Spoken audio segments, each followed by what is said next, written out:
미국 에너지부가 2025년 1월 한국을 원자력 AI 등 첨단 기술 협력이 제한되는 민감 국가로 지정했습니다.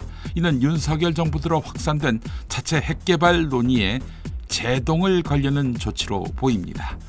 한국의 핵무장은 미국 반대로 불가능하고 일부 정치인과 전문가의 여론 선동은 국익에 해롭습니다. 핵무장 여론은 2019년 북핵 위협 증가와 윤석열의 발언으로 커졌지만 미국은 한국의 민주주의 불안과 비확산 체제 붕괴의 우려로 반대 입장을 분명히 했습니다. 일본의 비핵 원칙 사례를 참고해야 합니다. 윤석열 체포영장 집행을 무력으로 막으라는 김성훈 경호처 차장의 지시에 반대한 경호처 간부가 징계위원회에서 해임 결정됐습니다. 지난 1월 12일 간부회의에서 위법성을 지적하며 체포 저지에 반발했고 김성훈은 이를 비밀 유출로 몰아 대기 발령 후 징계 회부했습니다. 김성훈의 구속영장은 기각됐으며 이는 불법 옹위 반대한 간부에 대한 보복으로 보입니다. 이렇게 대통령 경호처가 윤석열 체포영장 집행 저지에 반대한 간부를 해임하는 중징계를 의결하면서 검찰의 연이은 구속영장 기각으로 경호처 수장을 유지하고 있는 김성훈의 추가 인사 보복이 이어질 것은 불을 보듯 뻔합니다.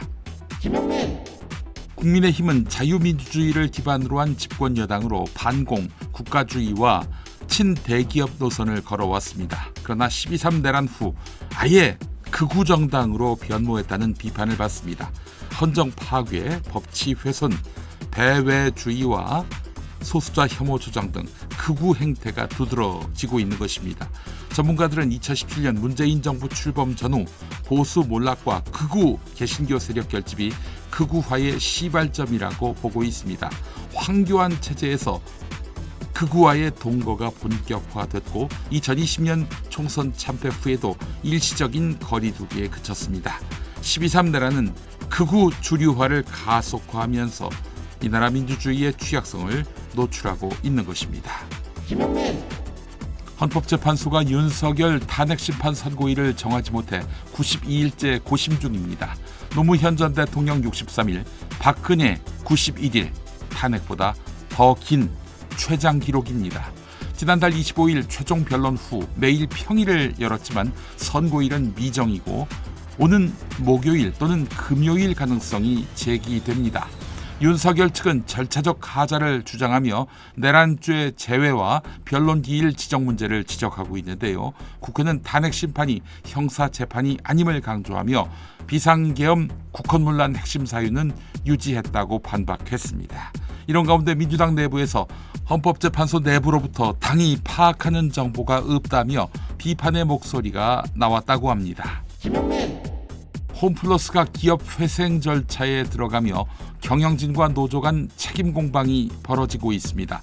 경영진은 대형마트 규제와 이커머스, 즉 전자상거래 확산 등 외부 요인을 경영 악화 원인으로 꼽고 있지만 노조는 사모펀드 MBK 파트너스의 전략 부재가 경쟁력 약화의 주 원인이라고 반박했습니다.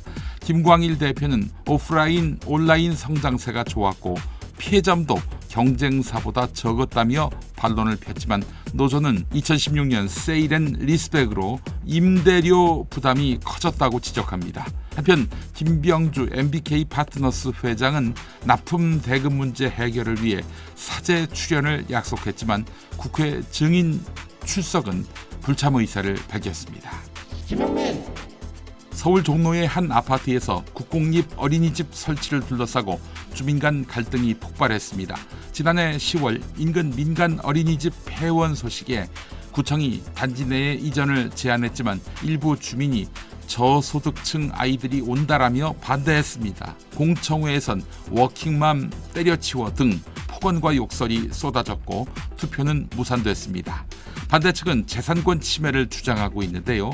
결국 어린이집은 폐원됐고 아이들은 뿔뿔이 흩어졌습니다. 워킹맘들은 육아 부담을 덜 기회라며 설치를 지지했지만 반대 주민들은 근처 시설로 충분하다 이렇게 맞섰습니다. 이래놓고 저출생을 염려한다면 이건 모렴치한 것이죠.